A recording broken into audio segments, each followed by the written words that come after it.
Sick of you scum. You're a bunch of pot-bellied trash, and it's time you be brought down. And I see you, and I know what you are.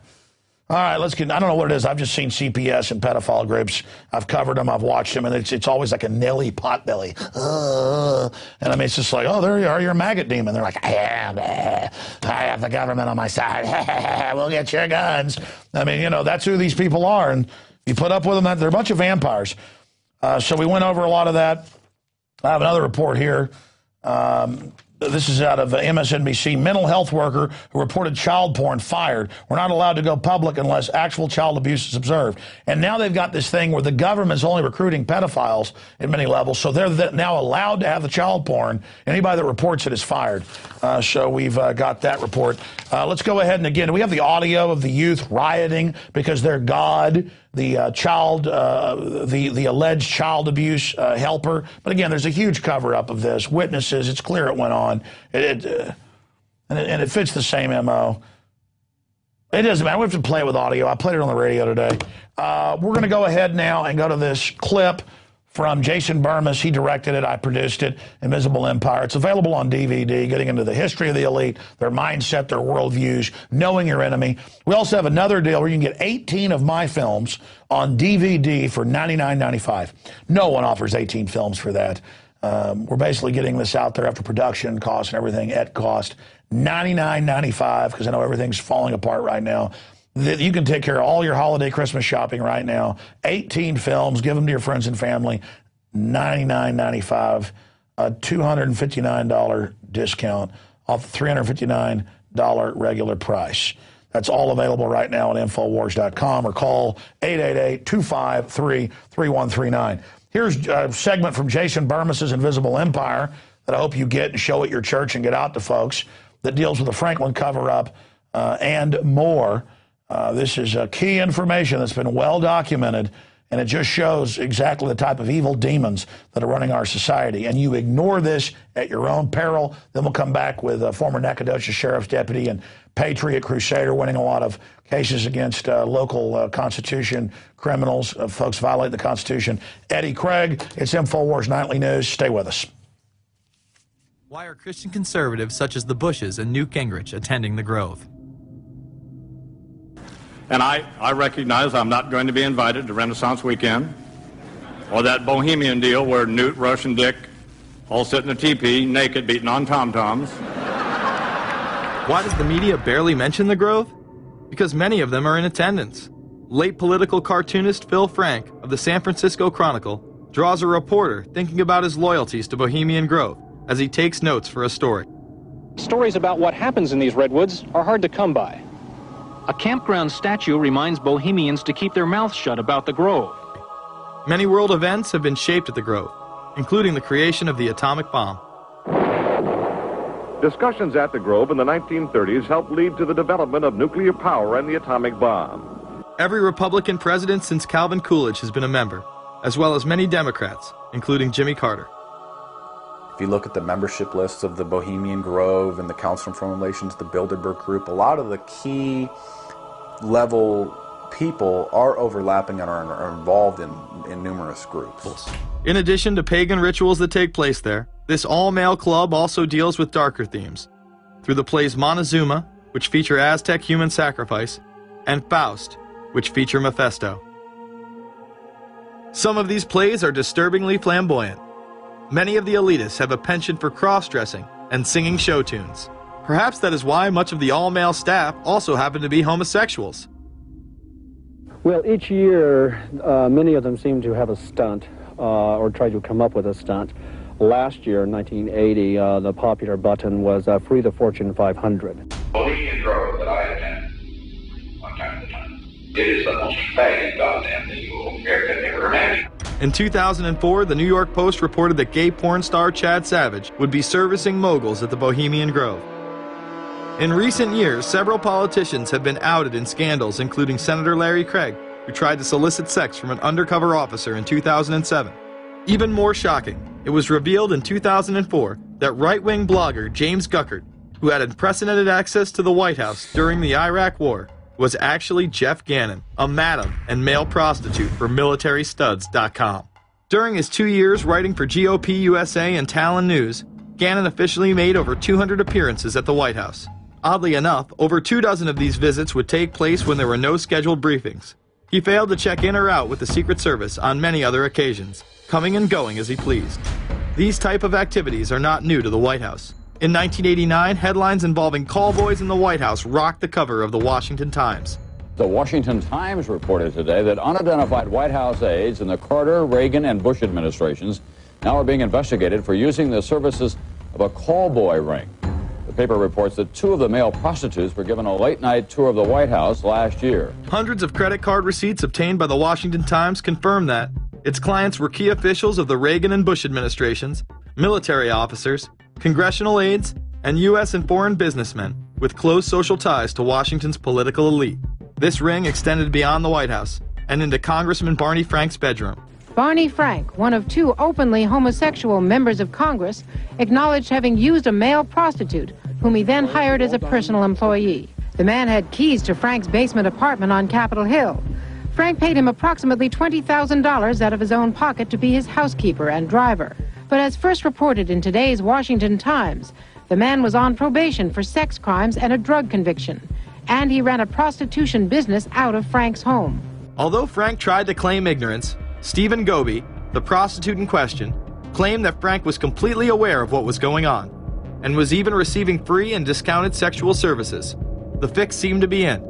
Frank was threatening members of Congress to remain silent prior to being exposed in this sex ring. Massachusetts Democrat Barney Frank, a homosexual, threatened to expose fellow congressmen he knew to be gay unless they stopped spreading rumors. Questions stopped and Frank walked away with a slap on the wrist. Some members of the Ethics Committee were disgusted. Do we tolerate, do we condone a member of this body who knowingly permits a house of prostitution to be operated out of his residence? You have just heard one of the most edited, selective garbage that has ever been put forth, in my opinion, in this House. Again, we see people of the highest levels of power involved in the most repulsive and decadent of crimes. They couldn't care less about the code of conduct that's taught in all major religions about treating others the way that you want to be treated. And then they masquerade, they put this false front on that they're like everybody else, because your average person wants to do right, believes in some sort of a karma, believes in some sort of a divine justice in the universe. And so these people need to put on this front that they're like the average Joe in middle America, that they go to church every once in a while, and that they believe in an afterlife and a divine justice. And so they have to put on this front that they're like everybody else in order to get elected and to be accepted and to not have people look at them suspiciously, because if somebody goes around and openly admits that they were an atheist or that they were of some obscure religion, people aren't going to throw their support behind them as much, and they're not going to trust them as easily. The reality of this behavior is never revealed to the public, as the media keeps any revelations quiet. Unfortunately, these type of activities continue to this day. Florida Congressman Mark Foley chaired the House caucus on missing and exploited children, and went on television praising Chris Hansen's To Catch a Predator series. The Dateline piece has probably done more than any law we can create. Foley was later caught attempting to have sexual relations with numerous underage pages. Congressman Mark Foley, the man who championed the Child Protection Act of 2006, resigned after inappropriate emails and instant messages surfaced that he sent to former congressional pages. Once more, no charges were even filed. Foley himself has checked into rehab. No one has been charged with any crime. The predator class acts like Roman emperors, indulging in excess that includes sex with young boys while portraying themselves as men of the Lord. The insanity is that we have allowed an interwoven elite criminal class to rule over us while posing as the saviors of the planet. We have learned they will stop at nothing to achieve their goals and are not held accountable for their crimes. They prey on the system rather than protect it. This is not a new world order of peace and prosperity. It is not a world government to save the earth. During difficult times, we must remain ever vigilant against seemingly positive solutions imposed to suit their aim.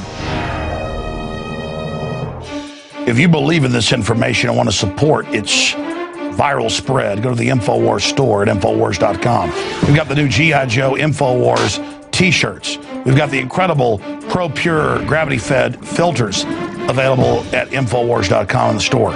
We've got a new DVD, Scientists Under Attack, the Don't Tread on Me flag. We've got all sorts of different bumper stickers to help spread the rebellion virally. It's all there. Wristbands, citizen rule books in every order. Order online at Infowars.com today. The water filters, the canteens. It's all there. Infowars.com.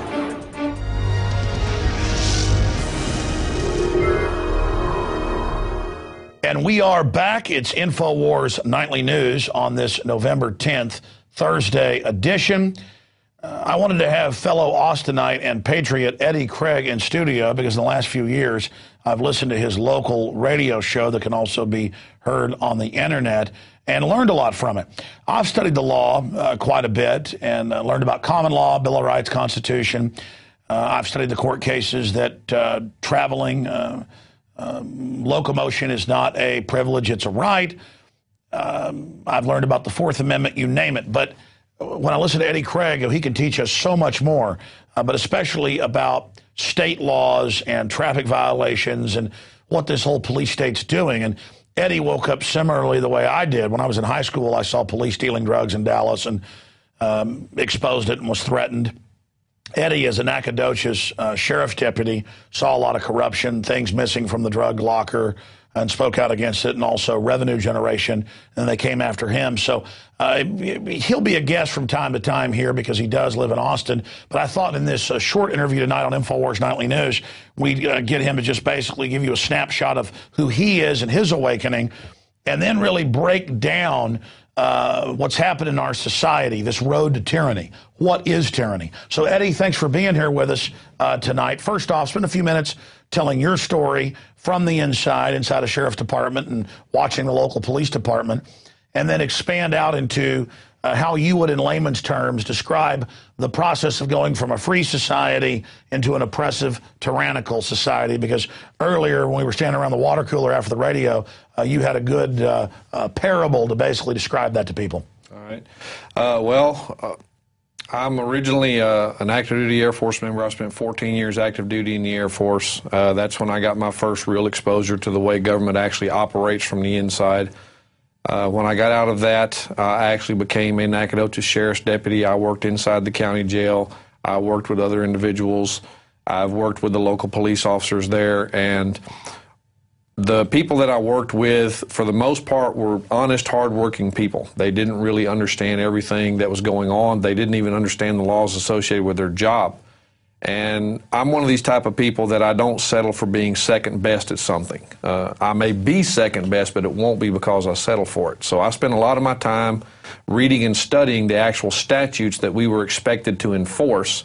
I was also doing it for the purpose of when I was working inside the jail, when these inmates would be brought in and booked, I wanted to know with relative certainty what the actual offense was they were being charged with, and so on and so forth, just for my own satisfaction. And it came to my attention that a lot of the people that were being brought in for things like public intoxication, traffic citation arrests, and so on and so forth, were being illegally brought into jail under false pretenses by both the Sheriff's Department, the DPS, and the local municipal police department there in Nacogdoches where I live, or did live before I came to Austin. But the more I noticed this, the more I started asking questions about it. And the real thing that got me out of the job there, per se, was I actually caught one of my supervisors misusing public funds and property. He was actually doing his resume for one of the larger police departments in Dallas using county property. He was using the county booking camera, the county film supply, and basically everything to send out all these huge, fancy, picturesque resumes of himself to all these big municipalities because he wanted to get out of the small towns. Was he also stealing the time? Yes, he was. He was doing all this on the time when he should be working. He's in there doing this for his own personal business. And then he crashed the booking computer and asked me to help him fix it, which I didn't So that's dereliction of duty. It's stealing time and resources. It's embezzlement is what it is. Yeah. And it's actually misuse of public funds and property. And when he saw that I